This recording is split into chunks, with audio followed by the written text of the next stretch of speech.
GNZ11 est une galaxie très loin de nous. Elle a une masse d'environ 1 milliard de masses solaires, un diamètre de 4000 années-lumière, un redshift de 11,09, vous en faites ce que vous voulez.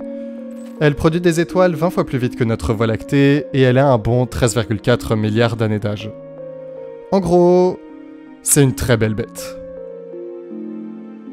Si on sait autant de choses sur GNZ11, sa masse, taille, composition, son redshift et son âge, c'est parce que la lumière qui nous en provient a voyagé pendant 13,4 milliards d'années jusqu'à nos yeux. Ou plutôt jusqu'aux yeux du télescope Hubble. Maintenant, imaginons que cette même lumière, après avoir traversé l'espace durant des milliards d'années, au lieu d'arriver au télescope, elle rate sa cible d'un tout petit peu. Elle va mettre 4 millièmes de millisecondes avant de disparaître dans les profondeurs de l'océan. Là où il n'y a plus de lumière, et là où on ne connaît plus rien. J'ai peur de l'eau. Pas toi ?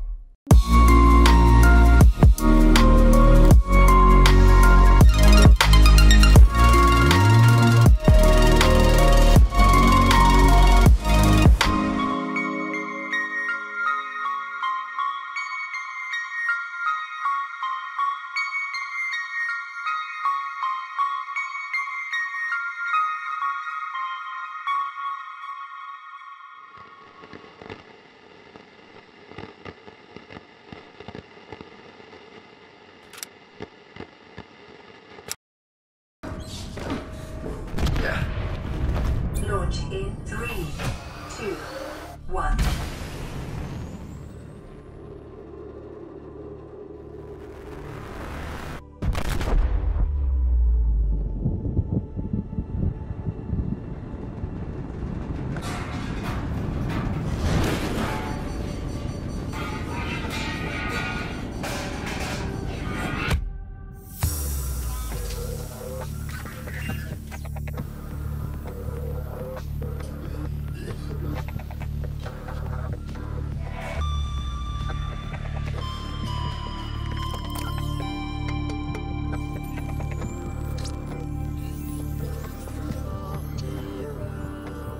Vous avez subi un léger traumatisme crânien. Au regard de votre situation, aucun résultat n'aurait pu être plus optimal. Bon, j'ai pas les idées claires. Qu'est-ce qui s'est passé exactement ? Ah. Ouais.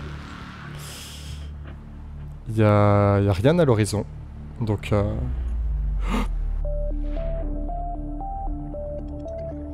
c'est beau. C'est très beau. Très lumineux aussi.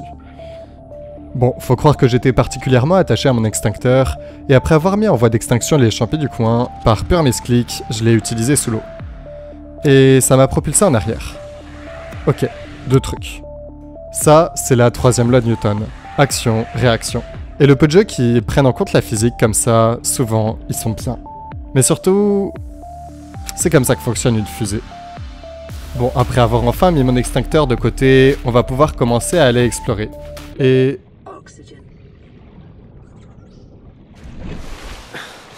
Ok, alors ça va être chiant. Vous voyez les 4 disques en bas à gauche ? Si c'est pas assez évident par leurs couleurs et symboles associés, ce sont nos barres de vie, faim, soif et oxygène.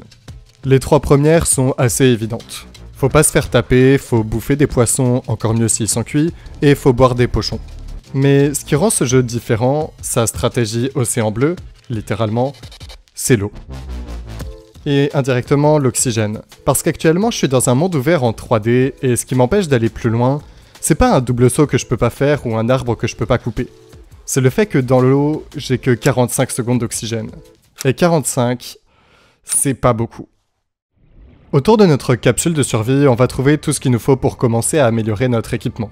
À commencer par du titane, que l'on va trouver dans du calcaire ou sous la forme de débris. Et dans notre habitacle, parmi tout ce qui pouvait être brisé, le truc le plus important de très loin, le fabricateur, est encore fonctionnel. En gros, c'est votre crafting table, donc on va pouvoir transformer nos débris en titane et nos pochons en bouteilles de Volvic. Mais en plus de ça, il va nous servir de guide pour savoir quelles sont nos prochaines étapes grâce au schéma débloqué. Pour le moment, un couteau, un scanner ou un outil de réparation. Ce qui, vu l'état de notre radio, serait pas si mal. Bon, après avoir rempli mon inventaire de champis et m'être rendu compte que j'en avais littéralement trop pris, je ressors et... c'est la nuit. Et si mes instincts vidéoludiques me disent de pas sortir de chez moi la nuit, pas ici. Parce qu'une particularité de Subnautica est que la nuit, tu ne crains rien. Enfin, rien de plus que le jour. Il n'y a aucune différence pour la faune et la flore. Le seul obstacle, c'est que ta visibilité est vachement plus réduite. Ça peut être un gros obstacle pour certains. Et en fait, c'est terrifiant. Parce que si tu restes chez toi, personne ne viendra jamais te chercher. Tu risques simplement de te faire chier et mettre 400 jours pour finir le jeu. Mais avancer en sachant que le danger t'attend, c'est bien plus terrifiant. Mais si tu veux avancer rien qu'un peu dans l'arbre de craft du jeu, il va falloir le mériter et t'écarter de ta zone de confort. Il y a sûrement une métaphore à faire derrière. Et puisque j'y vois rien, autant me diriger vers la plus grande source de lumière alentour, l'aurora. Bon, problème, il y a des radiations, donc en fait, l'aurora, ce sera pour plus tard. Beaucoup plus tard. Pour le moment, on va récolter un peu de titane, du cuivre, du quartz, survivre à un creeper sous-marin, et on a enfin de quoi créer mon objet préféré du jeu. Il permet de se scanner, ce qui me dit que je suis normal, mais je le savais déjà, ma mère me l'a déjà dit plein de fois. Donc, à la place, on va l'utiliser sur absolument tout sur cette planète. Quitte à canner, on va scanner.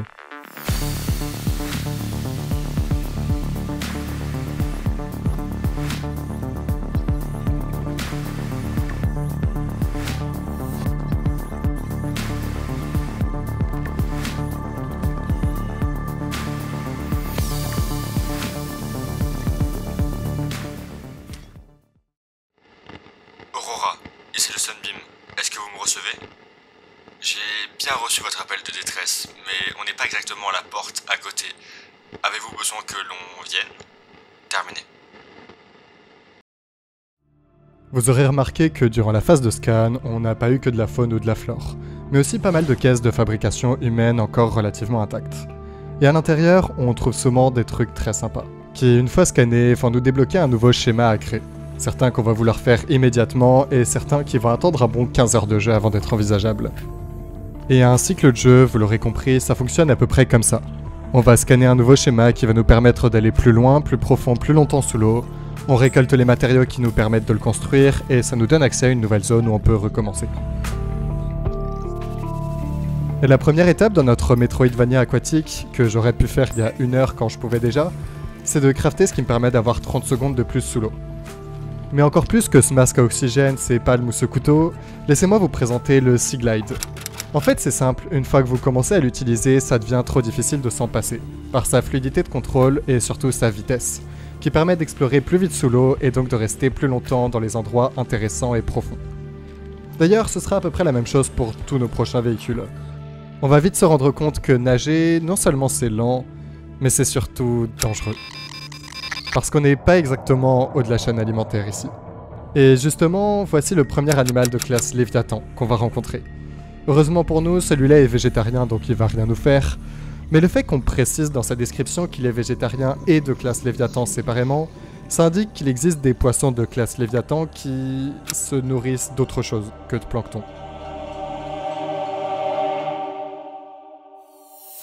Le Sea Glide, donc, oui, il y a une crevasse à côté de chez moi. Je me suis dit que le Sea Glide allait me permettre de la visiter, sauf qu'à partir de 100 mètres de profondeur, l'oxygène se fait plus rare et ma barre se vide plus rapidement. Donc ça aussi, on va devoir le remettre à plus tard. Mais du coup, si on reste dans les premiers 100 mètres de profondeur pour le moment, ça veut dire qu'on va aller plus loin. Donc on fait un stock de bouteilles d'eau et de nourriture, on prend notre Sea Glide et on passe la barrière de corail.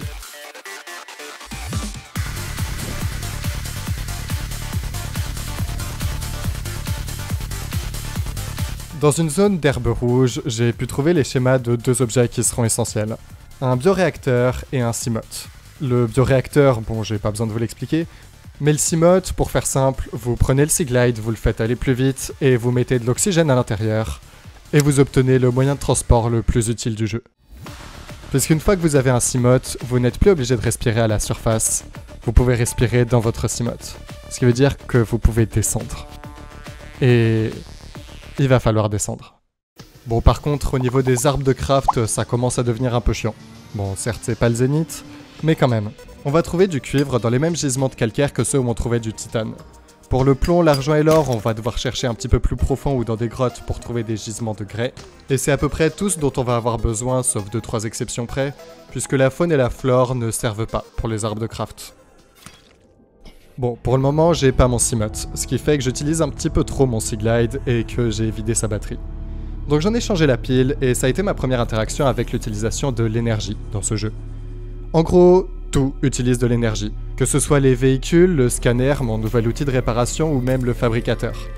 En fait, sans énergie, vous avez même pas de lumière chez vous. D'où l'intérêt d'un bioréacteur. Bon, apparemment, on pourrait aussi faire un réacteur nucléaire, mais vu que j'ai pas prévu de m'éterniser sur cette planète, ça devrait pas être nécessaire. En parlant de réacteur nucléaire, je crois que celui de l'Aurora est sur le point d'exploser.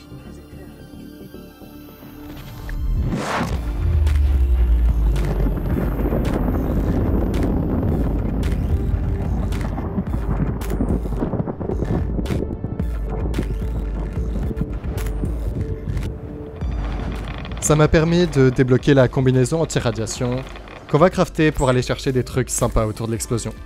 Genre une pile haute capacité qui va être vachement pratique pour ce qu'on va faire.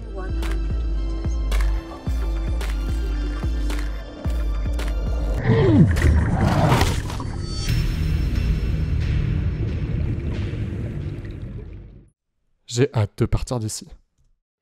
Aurora, ici le Sunbeam. On vient de trouver un énorme amas de débris à votre position.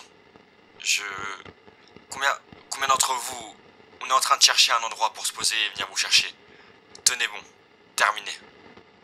Un truc un peu relou dans Subnautica est que les objets ne se stackent pas. Donc on manque vite de place. Si je veux transporter 10 de titane, je dois prendre 10 places dans mon inventaire. Et c'est pareil si je veux transporter tous les œufs bizarres de monstres que j'ai croisés. Posez pas de questions. Mais je crois que je vous l'ai assez hypé, donc il est l'heure de step up. Je vous présente notre magnifique Seamoth. Vous attachez pas trop. Un Seamoth, ça change la vie, principalement d'un point de vue psychologique, parce que je me sens un tout petit peu plus en sécurité dedans, donc j'ose même aller encore plus loin. Je vais souvent vous parler d'épaves. C'est à ces endroits qu'on trouve la plupart de nos schémas d'amélioration ou d'outils utiles pour progresser. Et il y en a plein, parce qu'on n'est pas les seuls à nous être échoués sur cette planète visiblement. Et s'il y en a de toutes les tailles et que les personnes dedans ont réussi à survivre plus ou moins longtemps, elles partagent toutes un point commun. L'eau a réussi à entrer.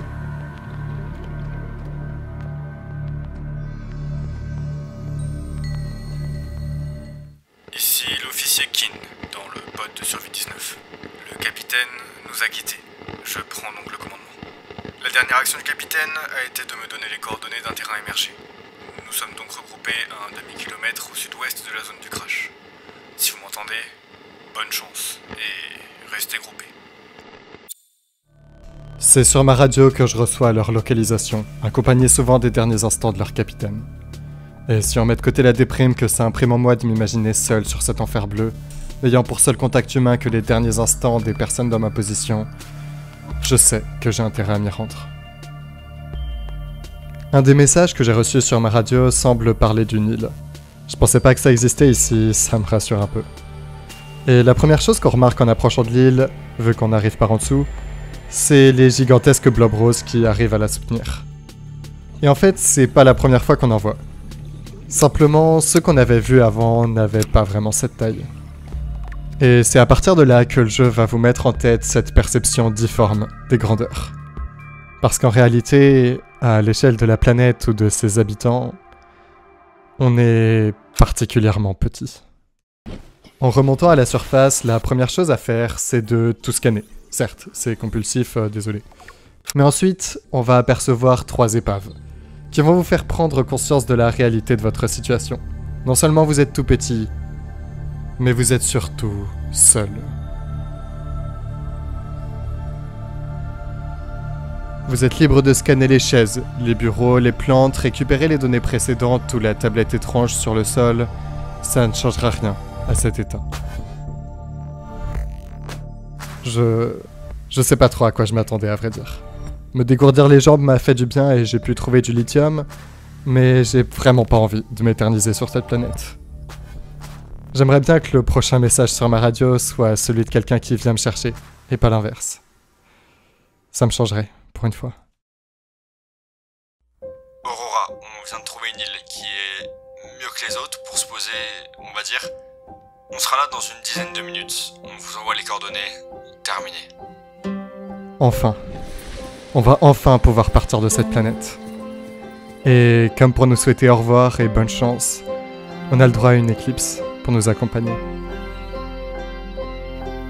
J'ai passé les 10 dernières minutes de jeu à attendre sur l'île avant mon dernier coucher de soleil.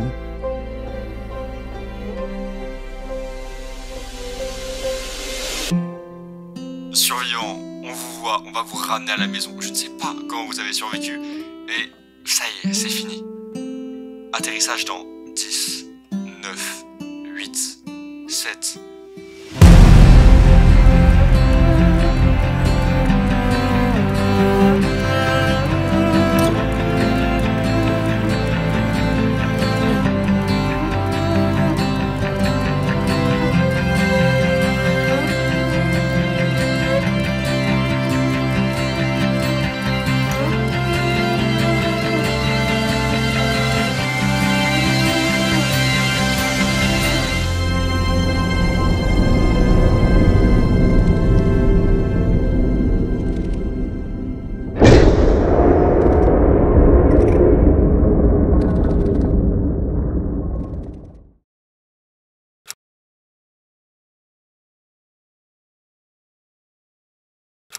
Je commence à comprendre la présence de toutes ces épaves sur cette planète. Mais il me reste tellement de questions. Parce que ce truc-là, ça a clairement pas été construit par des poissons. Ok, restons calmes. Il y a forcément un moyen de désactiver ce canon, il suffit de le chercher. En longeant la côte jusqu'au canon, on trouve une tablette violette brisée sur le sol, non loin d'une porte. Heureusement, j'avais pensé à emmener la mienne en souvenir de mon séjour ici. Mais vu que c'est plus vraiment d'actualité, je l'utilise pour désactiver la barrière. Et à l'intérieur... comment dire... j'apprends beaucoup de choses. Même si la voix de mon PDA a du mal à traduire cette nouvelle langue, il arrive tout de même à traduire 2 objets que je trouve scellés. Un fusil alien et un dispositif de fin du monde. Et un peu plus loin, je tombe sur un cube ionique. Une source d'énergie que les architectes de cet endroit semblaient maîtriser. Sur le reste de l'île, j'ai trouvé 2 tablettes violettes, ainsi qu'une autre structure des architectes en forme de losange. On m'y a demandé un cube ionique, mais à défaut de n'être fait que de chair, j'y ai déposé un cube ionique. Et s'ouvre alors une sorte de portail.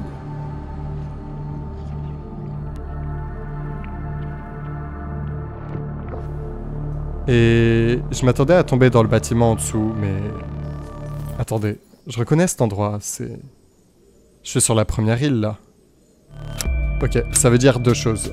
Le téléporteur d'en bas est donc relié à autre chose, et ça veut dire que ceux qui ont construit ces portails ont non seulement construit et habité ces 2 îles, mais s'ils les ont reliés, il y a peu de chances qu'ils soient arrêtés à 2 portails. Et surtout, si tu crées un réseau de transport, tu mets pas tout linéairement sur un seul trajet. Ce qui veut dire qu'il existe probablement, sur cette planète, une croisée des chemins.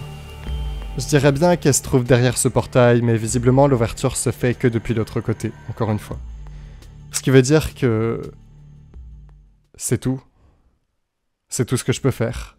Je suis de nouveau seul, et personne d'autre ne va répondre à mon appel après la disparition du Sunbeam. Et de toute façon, même si d'autres vaisseaux venaient à ma rescousse, ils connaîtraient exactement le même sort. Je sais pas comment le dire, donc voilà. Il y avait une autre salle dans le canon, derrière une porte verrouillée.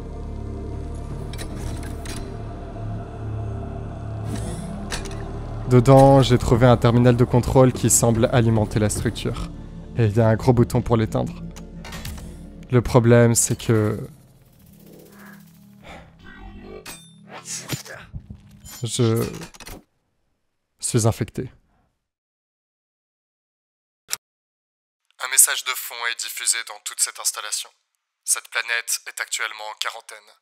Tout objet non identifié en orbite sera détruit.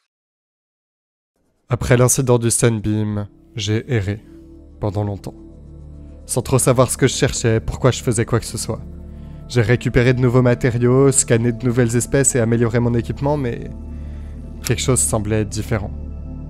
Je commence à m'habituer à la possibilité de ne jamais partir d'ici, et j'ai commencé à établir une véritable base. Enfin, c'est surtout mon outil qui a tout fait. C'est assez stupéfiant son fonctionnement. Avec quelques kilos de titane, il est capable de produire une pièce entière, spacieuse et étanche. Enfin, presque. Tout ce qui manque maintenant, c'est une source d'énergie. Dans notre cas, j'aurais aimé utiliser l'étoile dans le ciel pour ça, mais à la place, on va utiliser les poissons. Et ceux qui n'ont pas la chance d'être mangés sur l'instant finissent par nourrir le bioréacteur qui alimente la base. Certes, c'est moins éthique que le solaire, mais c'est pas une bonne conscience qui va m'aider à survivre. Je sais que ce n'est qu'une maigre consolation, mais ça me fait du bien d'avoir un chez moi et d'avoir l'impression de construire quelque chose, même ici. De toute façon, je sais même pas si j'ai vraiment intérêt à rentrer. Vu que je suis embauché par Altera et que mon crédit actuel, après avoir trouvé de l'argent, de l'or et maintenant du diamant, s'élève à plus de 3 millions de crédits. J'ai ajouté à ma base un fabricateur. Quelques pièces et des armoires pourraient être un peu plus organisées, notamment en ce qui concerne mes œufs de monstres. Je me surprends même à leur parler par moments. J'espère qu'un jour, j'aurai la chance de pouvoir les faire éclore. À part ça, j'enchaîne les épaves et les scans de créatures de moins en moins pacifistes. Attends. Ce truc vient de me téléporter hors de mon vaisseau. Ok, ça c'est un Warper. Je comprends d'où vient le nom, mais... Quoi? Enfin, je veux dire, il n'y a pas de magie dans ce monde, c'est... Il sort d'où? Détection de multiples formes de vie de classe Léviathan dans la région. Êtes-vous convaincu que ce que vous faites en vaut la peine? Tout compte fait, non, je suis vraiment pas certain. Mais je suis pas non plus certain d'avoir le choix. Les épaves sont trop précieuses pour l'avancée de l'aventure. Entre le bras grappin de la combinaison Brown ou une chaise de commandant pour décorer chez moi, tout est important. Mais du coup, j'essaye de faire particulièrement attention. Je gare mon Seamoth un peu plus loin, je viens en Seaglide jusqu'à l'épave où je récupère mes trucs, et je me casse en 2 splits. Attends, c'est quoi ce bruit? Non. Il est où mon Seamoth? T'as pas... Il a pas... Oh putain, le fils de pute, il a bouffé mon Seamoth.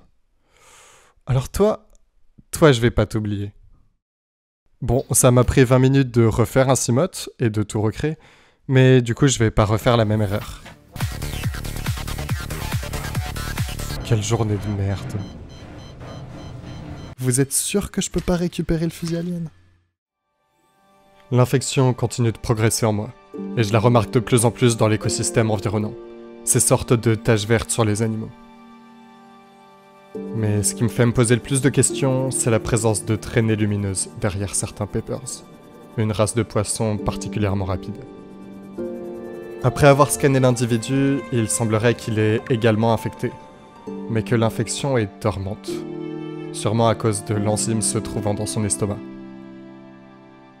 Une analyse plus approfondie de l'enzyme m'apprend qu'elle n'est pas reproductible, et partage des similitudes avec certains grands prédateurs, mais seulement de manière superficielle. J'ai essayé d'attraper le poisson pour en savoir plus, mais... C'est qu'ils sont rapides, ces petits. Et puisque mon temps commence à être compté, je peux plus me permettre de repousser ce que je dois faire. Il est temps d'aller sur l'Aurora.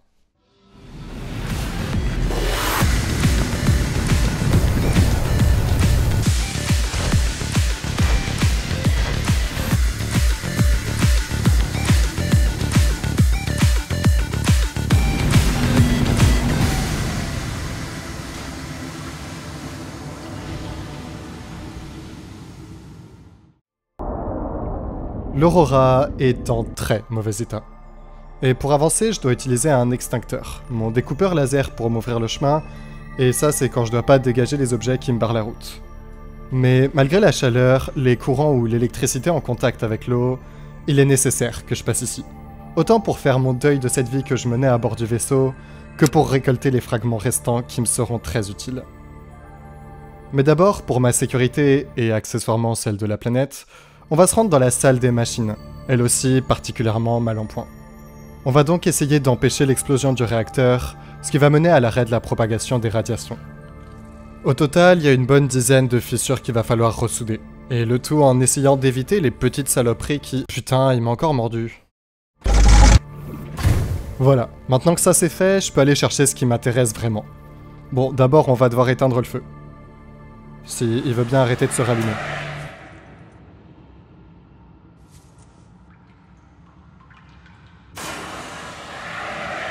Donc on récupère le poster chaton Keep Calm, très important pour le moral, et on va se diriger vers les baies à véhicules. Et là, il y a deux choses qui nous intéressent. Premièrement, un module de profondeur pour le CMOT. Parce que descendre à 200 mètres de profondeur, c'est pas beaucoup. On va devoir aller beaucoup plus profond que ça. Mais surtout, le meilleur véhicule du jeu, objectivement, et la raison principale de ma venue, c'est cette salle, et la combinaison Prawn. Je vais très rapidement lui mettre un bras grappin et... Vous sentez ça? On dirait pas l'odeur de la terre après la pluie?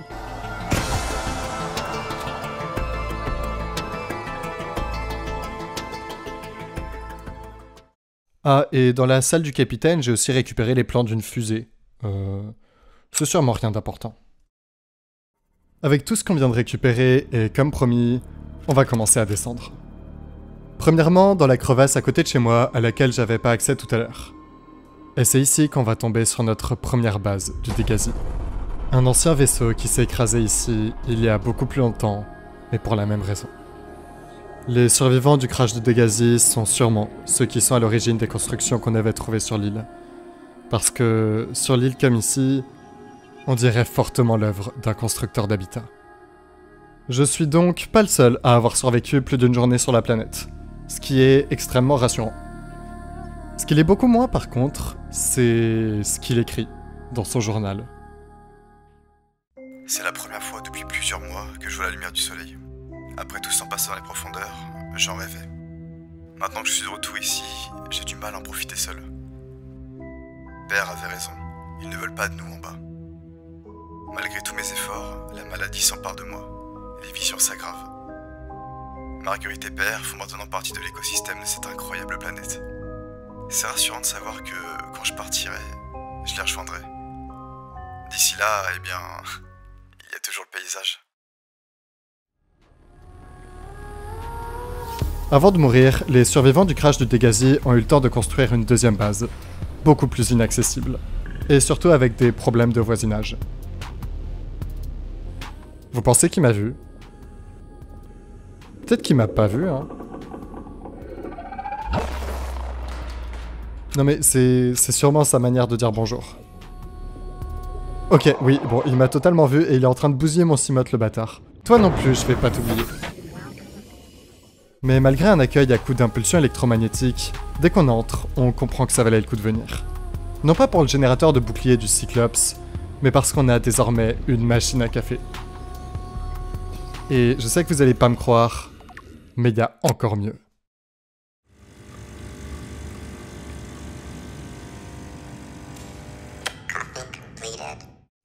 J'ai pas envie d'aller par là. Voilà, je sais pas si vous pouviez deviner pourquoi, hein, c'est assez subtil, mais j'ai pas envie. Du tout. Alors que, à la place, on pourrait juste rentrer, poser un enclos à aliens et regarder tranquillement nos œufs éclore.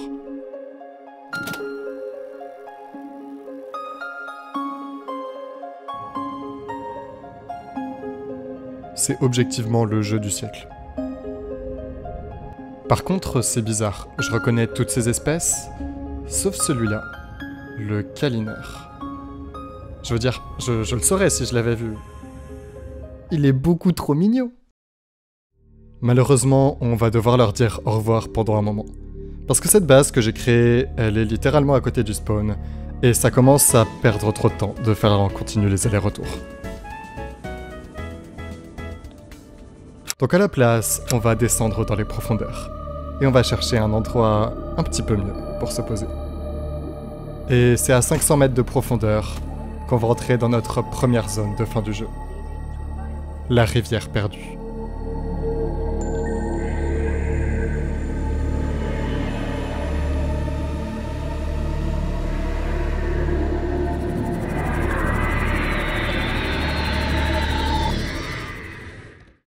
Bon bah, je pensais pas que ce serait aussi rapide de trouver un nouveau chez soi, mais c'est parti, hein.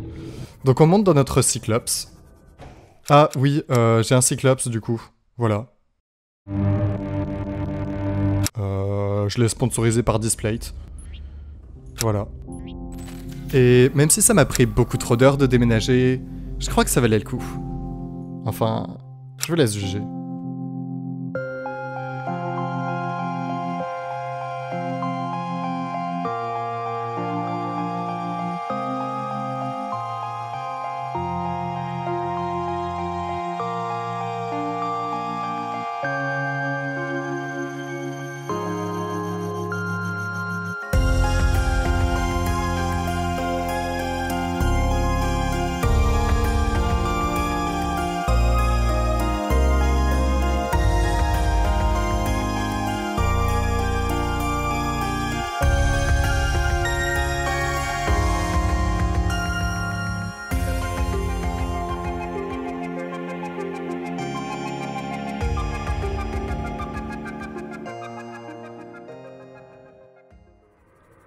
La rivière perdue est composée de plusieurs zones.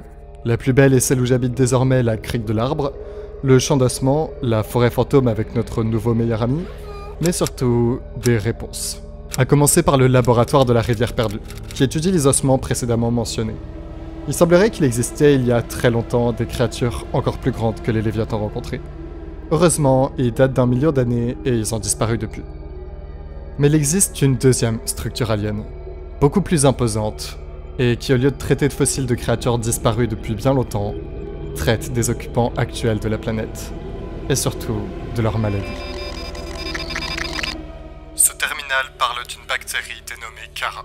Symptômes: échec graduel du système immunitaire, lésions cutanées vertes et symptômes grippaux, arrêt complet de la fonction exécutive. Bilan actuel du nombre de décès suite à la propagation de la bactérie, 143 milliards d'individus.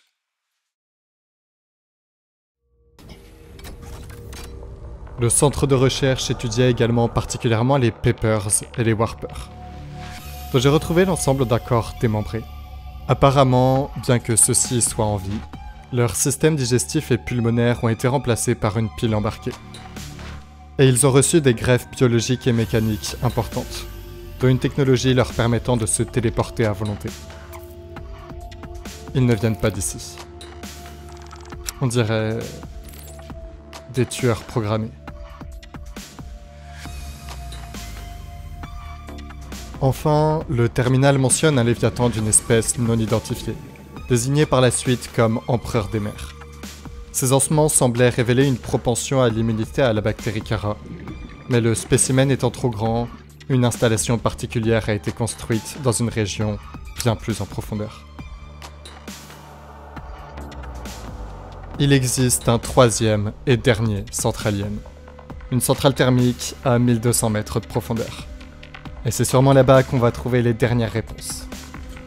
Je suppose qu'on connaît notre prochaine destination. Et si actuellement on se trouvait dans les abysses, donc au plancher océanique, si on continue de descendre, on va arriver dans ma zone préférée, rien que pour son nom.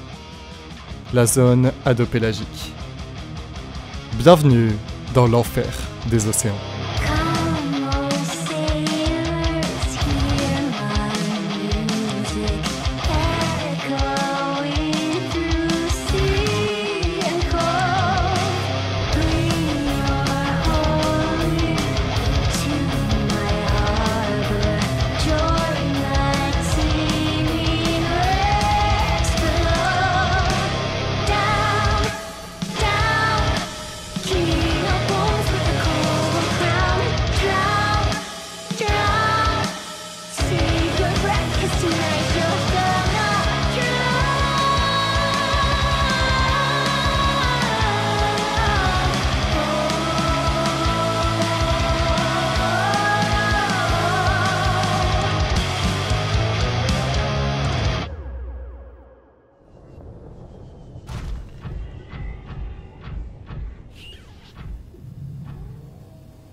Want to help you. What the fuck? Est-ce que vous vous souvenez de quand je vous ai parlé de croiser des chemins? On y est. J'avance, muni d'une tablette bleue trouvée dans une précédente base, espérant trouver, si ce n'est un moyen de m'échapper, au moins des réponses.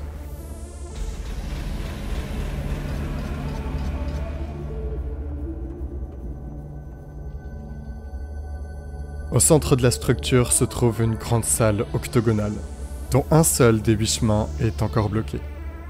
En ne comptant pas celui d'où je viens, il reste 6 portes à explorer. 4 d'entre elles donnent sur des téléporteurs, et les 2 autres emmènent vers d'autres laboratoires. Le premier ne m'apprend pas grand-chose, et semble n'être qu'un musée ou un incubateur de toutes les espèces présentes sur la planète. Mais le second répond à plus de questions que je ne m'en posais. Pourquoi est-ce qu'ils étudiaient les Papers ?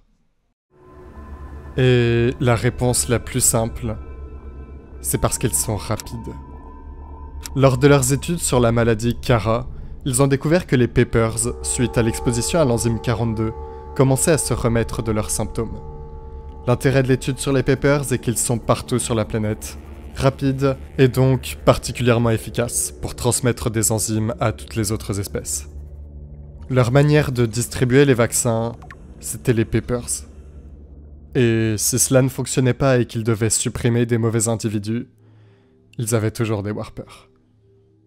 Malheureusement, si on est là et qu'ils ne le sont plus, c'est qu'ils n'ont pas réussi à reproduire parfaitement l'enzyme 42. Et leur vaccin est resté relativement inefficace. Parce qu'en réalité, ils ne voulaient pas le synthétiser, cet enzyme. Ils cherchaient à le récupérer. Je vous propose d'aller traverser notre dernière porte.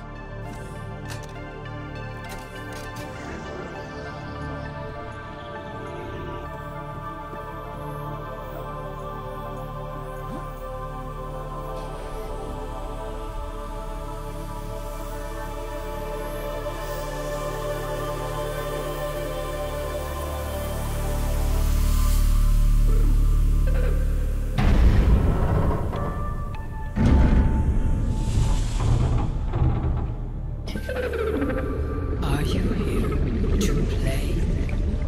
Others came here once. They built these walls. They played alone. They bored me. Now they're gone. And instead, we have you.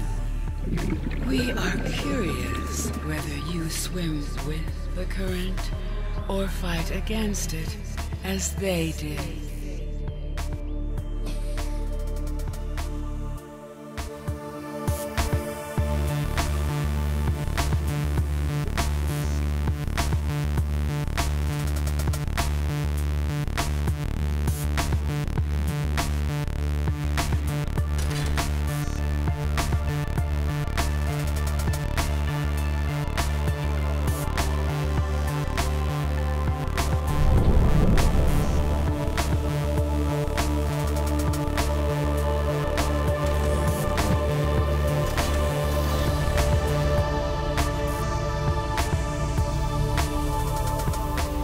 My young need to hatch, to play outside this place. We have been here so long. The others built a passage to reach the world outside. I asked them for this freedom, but they could not hear me. If you help us, I will give you freely what the others tried in vain to take.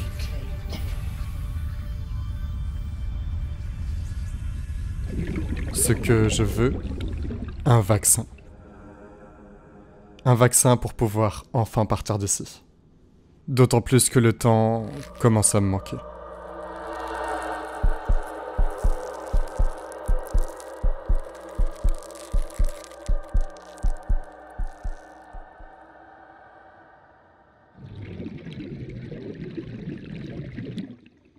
Je crois qu'on vient d'avoir un deal. Pour mériter l'échantillon d'enzyme 42 me permettant de me libérer, je dois en retour libérer les enfants de l'empereur des mers de cette prison aquatique. On n'est peut-être pas si différents après tout. With the passage you have opened, my young can leave this place. But first they must feel the time is right and break free of their shells. This is what the others could not force from me. To you, I give the secret willingly. Et mettez-vous à la place du développeur, qui doit créer une dernière quête pour son joueur, pour lui permettre de dire au revoir à la planète sur laquelle il vient de passer plus d'une trentaine d'heures. Vous utiliseriez quoi comme ingrédient pour le dernier objet du jeu? Quelle que soit votre réponse, soit vous avez la bonne, soit elle est moins bien que celle à laquelle les développeurs ont pensé. Réfléchissons. On veut pas que le joueur ait déjà de quoi faire l'objet sans effort, donc on va utiliser des plantes, pour le forcer à regarder plus en détail l'environnement qu'il va quitter. On veut pas que celles-ci soient toutes au même endroit, sinon il n'y a pas de notion de mérite. Donc à la place, on va les répartir aux 4 coins de la map. Et ça a l'avantage de faire revisiter tous les biomes. Mais on veut pas non plus que le joueur prenne 2 heures et que la quête devienne fastidieuse et laisse un mauvais souvenir. J'avais pas parlé de 4 téléporteurs dans la salle précédente.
My young are swimming for the shallows. I thank you. Their freedom is my end. What will it be like, I wonder, to go to sleep and never wake up? Perhaps next we meet, I will be an ocean current, carrying seas to a new land. Or a creature so small, it sees the gaps between the grains of sand. Farewell.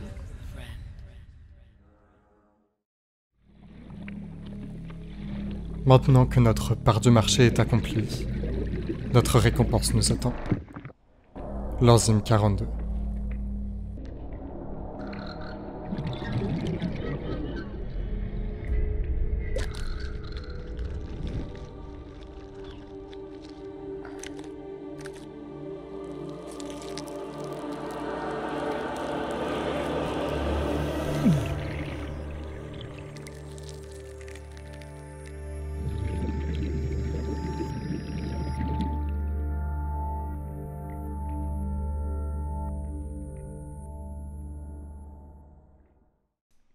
J'ai une bonne et une mauvaise nouvelle. La mauvaise, c'est que je suis en train de chialer. Et la bonne, c'est qu'on peut enfin partir. Et si on retournait désactiver le canon? Le dernier portail nous a déposé juste à côté de la base du canon. On peut donc y entrer, et d'une manière assez métaphorique, on y entre en sortant de l'eau, cette fois-ci. Et comme je suis quelqu'un de très anxieux, je vérifie une dernière fois que tout va bien. Direction la salle de contrôle.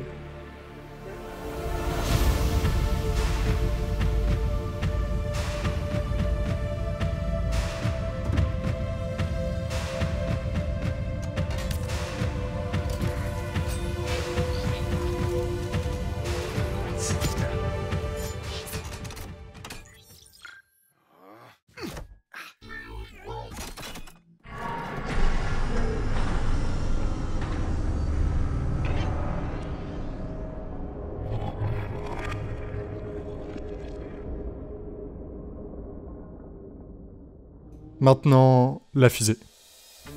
La fusée, c'est la partie fastidieuse de la fin de jeu. Je vais les cacher, mais en fait, je l'ai déjà terminé. Y a rien de vraiment compliqué, c'est juste qu'il faut déforester Pandora rien que pour construire les moteurs. Mais en même temps, qu'est-ce qu'elle a la classe, putain.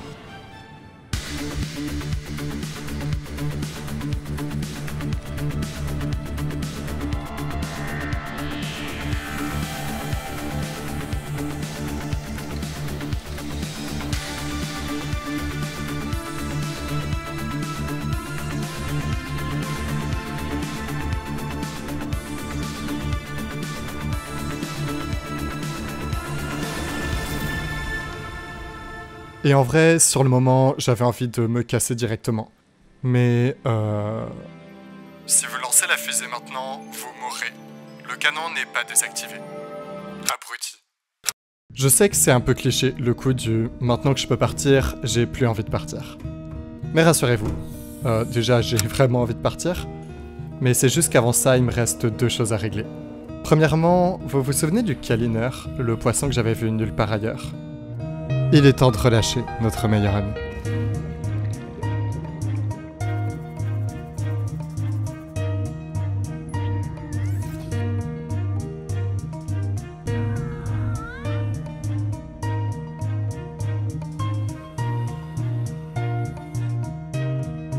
Mais j'en ai marre de chialer, c'est bon, non? Hein? Arrête! Et ça recommence. Et maintenant, peut-être que vous avez oublié, mais pas moi. Il me reste des comptes à régler avec certains habitants de cette planète.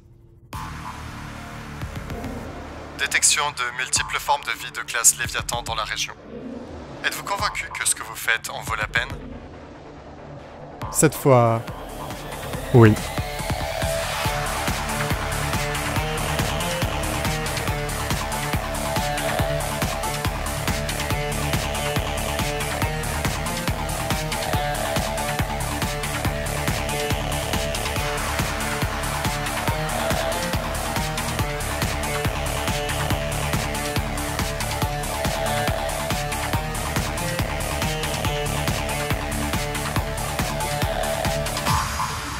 Allez, où est-ce que tu te caches? Montre-toi.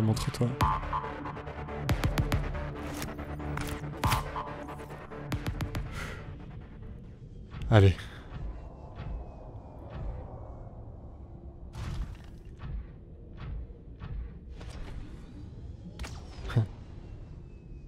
Trouvé.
Démarrage de la fusée.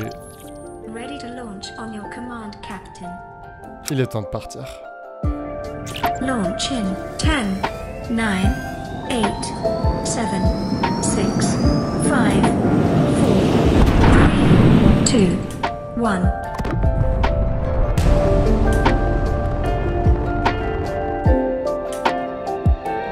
Confirm destination coordinates. Nearest interstellar phase gate.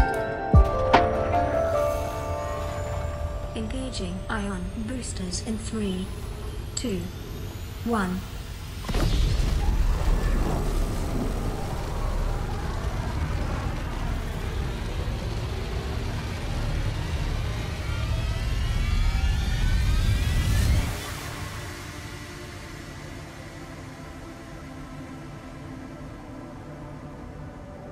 What is a wave without the ocean? A beginning without an end. They are different, but they go together. Now you go among the stars, and I fall among the sand. We are different, but we go together.